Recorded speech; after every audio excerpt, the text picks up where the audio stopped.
What are you two talking about? Oh, nothing. Just the end of the world. Tick-tock, tick-tock.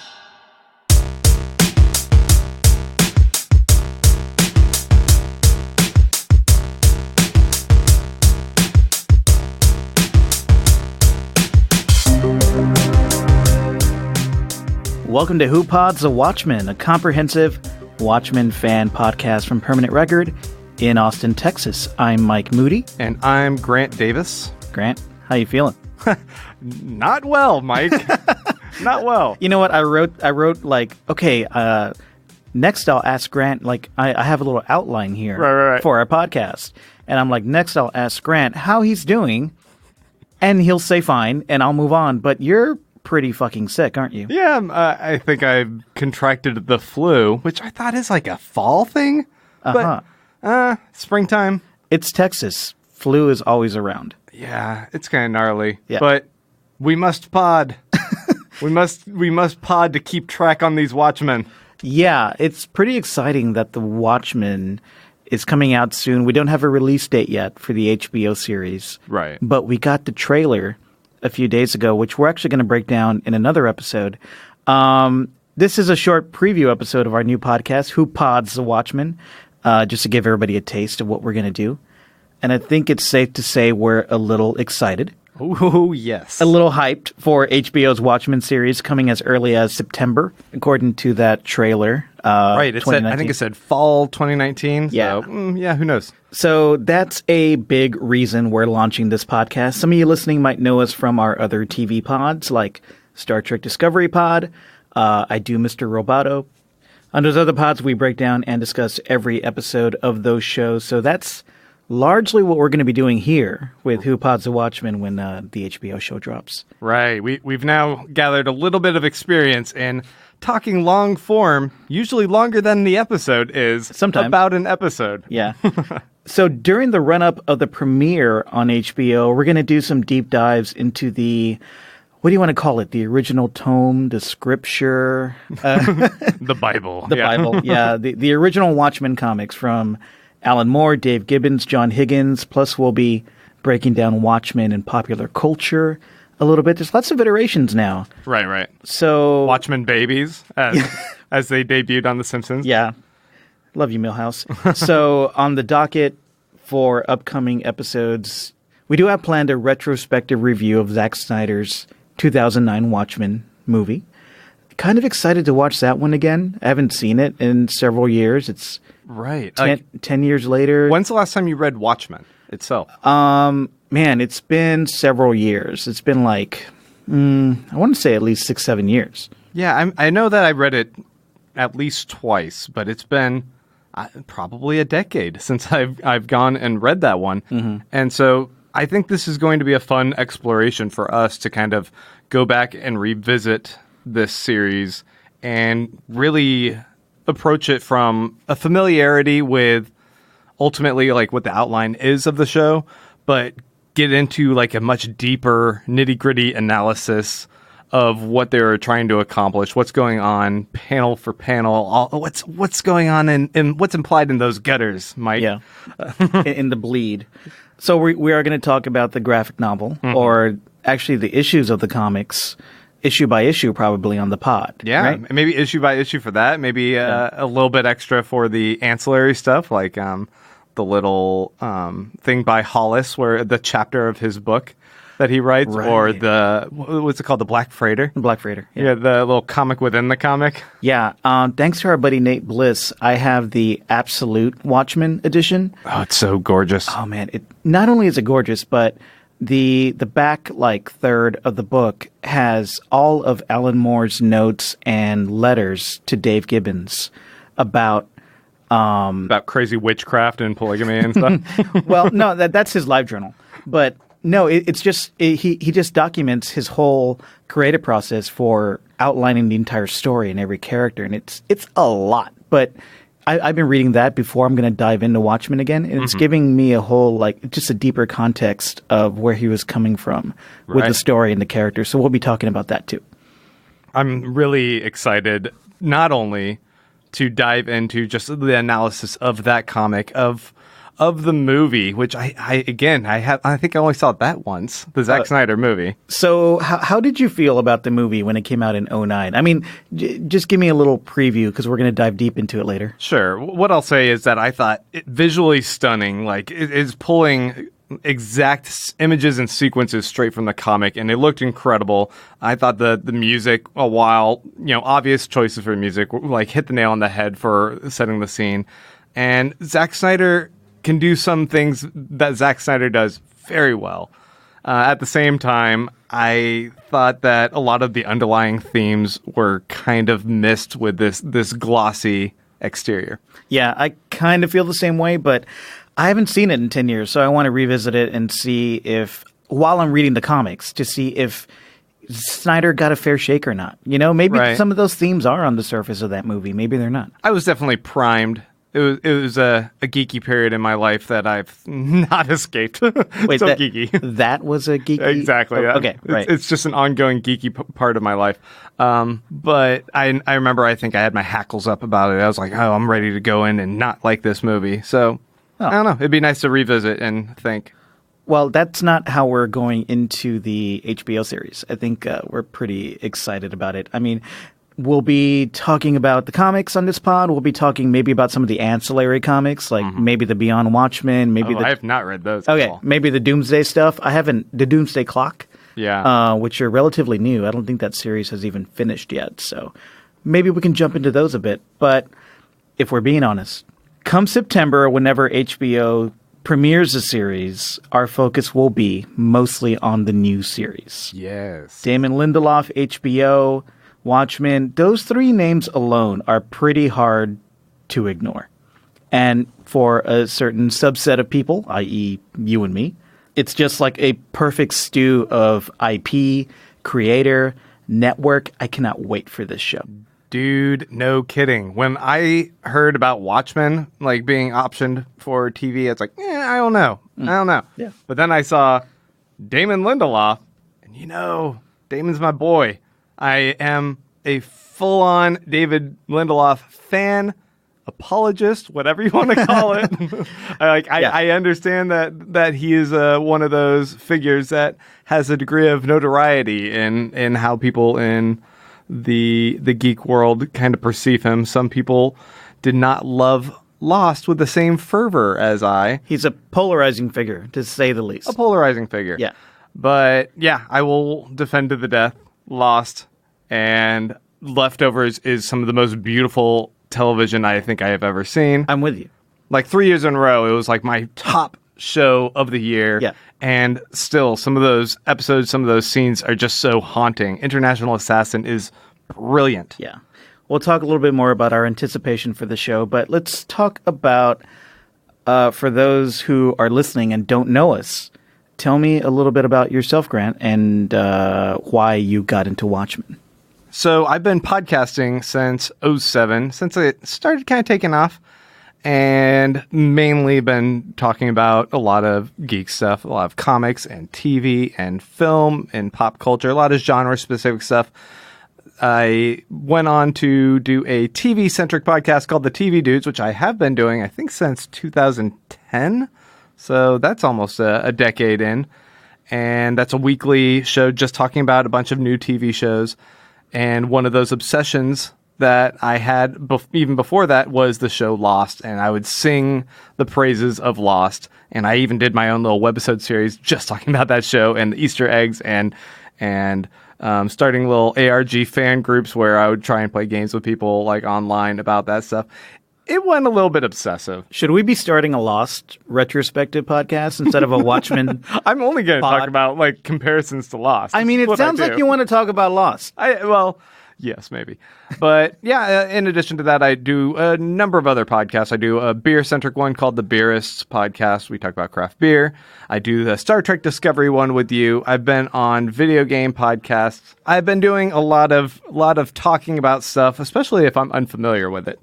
Like with Star Trek one that we do. Right. I've never watched Star Trek. I'm doing the beer one because I was not as familiar with craft beer before I joined that podcast. Well, that's cool because with this podcast, with the Watchmen podcast, not only are you familiar with the Watchmen, but you're a huge fan of Lindelof and very familiar with his work. So it's kind of a different role for you here. Yeah. I'm excited to do a deeper dive and maybe flex a little bit more expertise than I usually do. No flex. No flexing? No flexing. So I've been co-hosting and producing podcasts for a few years now here in Austin. Mm-hmm. As I mentioned before, Grant and I do the Star Trek Discovery Pod. I also co-host Mr. Roboto, a podcast all about Mr. Robot, and I also produce other pods here in Austin. I mean, I don't think projecting the idea that all I do is watch TV and podcast about it is a good look. That's kind of all I do. Well, that's not true because you and I also happen to run a recording studio. That's right. We record at Permanent Record Studios here in Austin. It's where we're recording today. And yeah, Permanent Record's going to be bringing you this podcast every week. And with Watchmen, I think I first got into Watchmen about 15 years ago. Well, maybe it was longer than that, like in the late 90s, early 2000s. Well, it's certainly a comic book that's like as soon as you enter a comic book shop, or at least in the 90s, and early aughts, when you walked into a comic book shop, it was always spoken with such reverence. Yeah, like I remember hearing about it. I don't quite remember like who introduced me to it, but I was reading a lot of the stuff that was like influenced by it. It was so much, like some of the more like gritty kind of violent DC stuff at the time, superhero stuff. And I finally got around to Watchmen, which was just completely absorbing, like miles beyond any other comic I was reading in terms of the depth, the allegorical storytelling style, its potent use of symbolism, its unflinching depiction of what the emergence of superheroes would do to the real world. I was fascinated by the idea that costume superheroes could and probably would have such a deep, like just fucked up negative impact on all aspects of society if they truly existed, Right. And, Watchmen presented this fascinating alternative history defined by the social, political, and scientific reaction to the emergence of superheroes and mass vigilantes. It was really a one-of-a-kind property at the time, and it kind of blew my mind. It's also such a reflection of its own specific time period, the Cold War, Reaganism. There seems to be a lot of commentary and perhaps lashing out by Alan Moore in how he's directly addressing a lot of the problems of the time and the climate. I mean, he was speaking to the choir when it comes to me. I mean, preaching to the choir. Right. I will say that the inevitable, like, there's this weird misreading of Watchmen. It's sometimes a little baffling to me. Like, things like the right wing kind of embraces characters like Rorschach and the comedian. Like, Ted Cruz has said Rorschach is like one of his favorite superheroes. It's like, what are these people thinking? It's so funny because when I first read this, I seem to have recalled like, oh, Rorschach. What a kind of like a hero he was. Right. And then I went back and just read it and went, wow. Just like from page one, this guy is... No, he's Batman. He's bonkers crazy. Yeah. I love one of my favorite lines is like, are all these other superheroes crazy? Have they all lost their mind? I'm like, Yeah, I get that because Rorschach is he's this iconic like pop character. He looks so damn cool, right? Mm-hmm. And he does cool things. And you kind of want to identify with his like question Batman-esque detective skills because that's cool stuff. But he's also our point of view character, and I think for a long time, before something like Watchmen, you are much more inclined to associate the lead character as not only the protagonist but also the hero of the story, right? And so you're a lot more forgiving of some of the things they're saying, or you're just kind of like, oh, well, that's kind of what this guy's hero bend is, that he thinks it's okay to throw someone down an elevator shaft and murder them. Yeah. I mean, there are a lot of fans who, even as they grew up, like, and matured, still kind of don't get what Moore was doing. And I think we're going to dive into some of that in this podcast. Like, that's why I'm so excited to revisit this. Like, when I read it first, I was like 16. I'm sure I was not reading it from as analytical a mindset, so I wasn't trying to...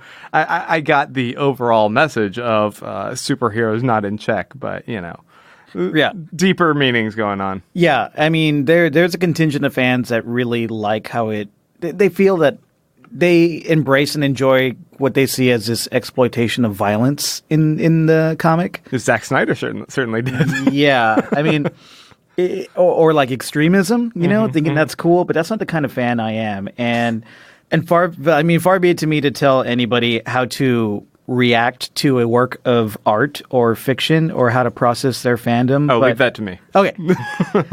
But like celebrating violence and like extremist right-wing values is not what The Watchmen is about, obviously. No. And I expect we'll dive into that topic a little more as our podcast goes on this year. We are no one. We are everyone. And we are invisible.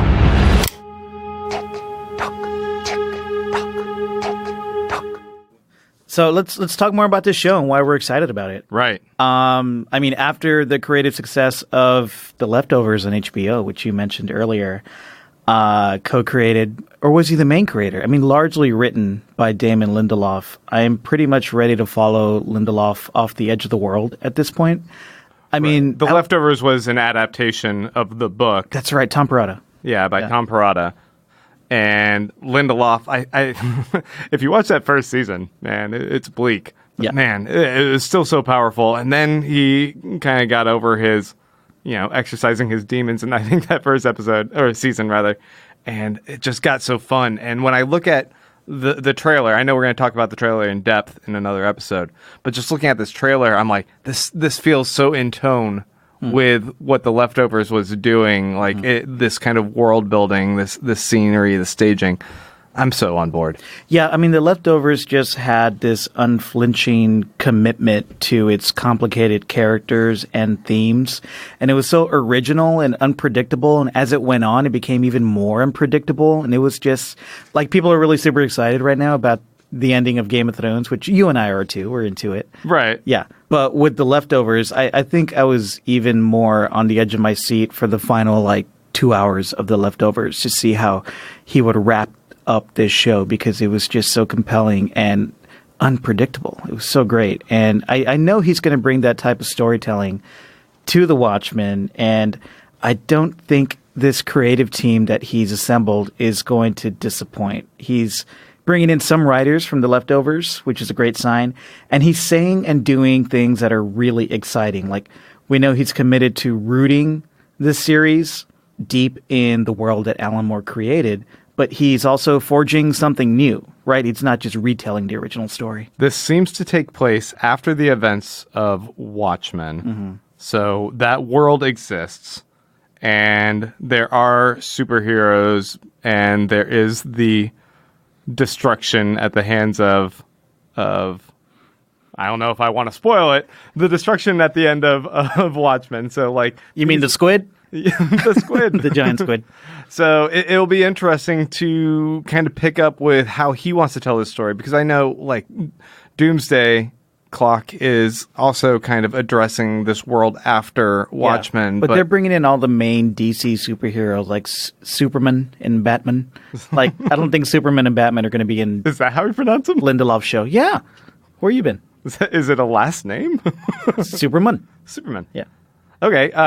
If all goes to plan, we're going to get something that is new and unpredictable, but it's going to bring us what most of us really like about Watchmen, which is the world, which is the social and political themes that Moore communicated in the original text. And what Lindelof brings is he knows how to develop characters that you really become passionate about. I mean, we were talking about Game of Thrones earlier, and that show is at its end. And I think there used to be a little bit more passion for the characters with the character development, but some of that kind of fell by the wayside for some of us. Mm-hmm. And with shows like Lost, with shows like The Leftovers, how much you identified with and became passionate about rooting for these characters is tied to how invested Lindelof and his writing team have been in richly developing them and setting them in this world and making it so believable. Right. And he's not a big plot guy. He's more of a character guy, a story guy. Right. And that is one of those things that I think is so crucial to this world, and perhaps one of those things that was a little bit lacking in the Snyder movie. I don't recall really identifying too much with any of the characters, and found a lot of it a little bit toned down and silly in relation to what was going on in the book. Right. So I'm excited for him to do that, and how he builds suspense, how he builds atmosphere, how he can dangle a mystery and really make you invested in it. One of the most interesting things that Lindelof did with The Leftovers is he only hired a writing staff of people. He would ask them, what did you think of Lost? And if they said praises of Lost, he wouldn't hire them. Only people that were really critical of Lost were people that he wanted to surround himself with, because he wanted people that he could learn from. Right. And he wanted people that would challenge him on ideas in order to craft something. And that's like continual improvement, right? Yeah, I didn't know of your process. And I find that so inspiring, that you're not just looking for yes men, the people that you're going to work easily with. You're looking for people that make what you do better. And I thought that that's why The Leftovers was so critically acclaimed, is he was able to learn from what he did with Lost and make things even better with what he did with Leftovers. And I'm hoping that carries through with Watchmen. Yeah, and not to mention this cast. Oh, the cast. Well, I mean, it's a classic thing in fandom, in geekdom, to just praise, a cast list that is announced, a year before a project goes up. But right. This one seems really inspired, though. I mean, it's eclectic, and it's really eclectic and interesting. Like, Regina King is just a queen. Right. She was fantastic in The Leftovers. I think she was. Yeah. Was she only in the final season, or she popped up a little bit in the second season? Yeah, a little bit in the second and in the final, and then she was in American Crime. That's what she won her Emmy for. Right. She was great in that season. And now that we've seen a little bit of the preview, I'm so excited for her character. Yeah. Oh man. Yeah, dressed up in that. At first, I thought she was a vigilante because she's dressed like a costume vigilante, but she has a badge. Right. And I'm not sure if the badge is part of her vigilante costume or part of the police force. It might be part of the police force, because if I remember right, and we'll talk about this when we revisit the original tome of Watchmen, but I think part of the Minutemen's history, remember the Minutemen, the pre-Watchmen, was that some of them were cops, but justice wasn't being served, so they put on masks in their police uniforms and went out and did what they had to do. And I think that's what we're seeing echoes of here, because it looks like a lot of the detectives and cops and law enforcement figures in the new series are wearing masks. Right. Which is kind of echoing, that's just another great, not necessarily a callback, but a great way to build on something that more created, I mean, Don Johnson. Awesome. I mean, did you see him in Dusk Till Dawn, the TV show? Not. He was awesome in that show. He just went in total, B-movie sleaze. He's going to do great. He just chews scenery so well. Francis Fisher, Louis Gossett Jr., yes. Tom Meissen, who played Ichabod Crane in Sleepy Hollow, Tim Blake Nelson, Jeremy Irons, who it looks like will be playing Ozymandias, Yaha Abdul-Mateen II, Jean Smart, who's kind of had this career resurgence over the past decade. She's so great. Yeah. Everyone's so great. I'm just grinning. I'm so happy for just this cast list. Okay, so we are going to be covering the show weekly. And like I said, we're going to be talking about the comic and the films. And I think our next episode, we're probably going to break down that trailer, right? Mm-hmm. Okay, so we'll be back hopefully next week with a deep look at the first trailer for HBO's Watchmen. Plus, we're probably going to piece together a few things from some of the other promo material that they've let out and kind of give you a better look of what's to come from HBO, Damon Lindelof, and from Watchmen. So please subscribe, rate, and review the podcast on Apple, Spotify, wherever you listen. We need you to follow us on Twitter and Instagram and support us on Patreon. We'll be bringing you bonus podcasts and other patron-only content on Patreon. So you can follow us on social, support us on Patreon, and listen to us all by going to whopodsthewatchmen.com. And if you want to go directly to our Patreon, which we would appreciate, patreon.com/whopodsthewatchmen. And if you guys go to Instagram, please tag us in your stories, and we'll regram those.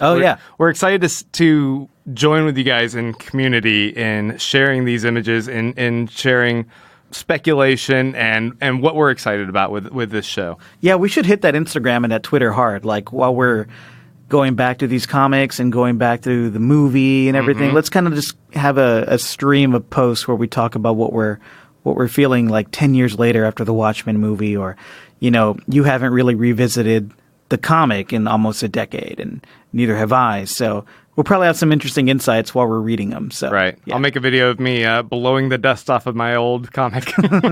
Just keep your shirt on. No. Okay, that's all we got. Again, visit us at whopodsthewatchmen.com, and we'll be back. Is that going to be my sign-off? I don't know. We'll workshop. We'll work on it. Yeah. I feel like it should be something along the lines of what Rorschach says. They'll call for me. Yeah. They'll scream for help, and I'll look down and say no. They'll scream for more podcasts, and I'll say no. Not until next week. I'll edit out. They'll want me to edit out all the mouth clicks and noises, and I will say no.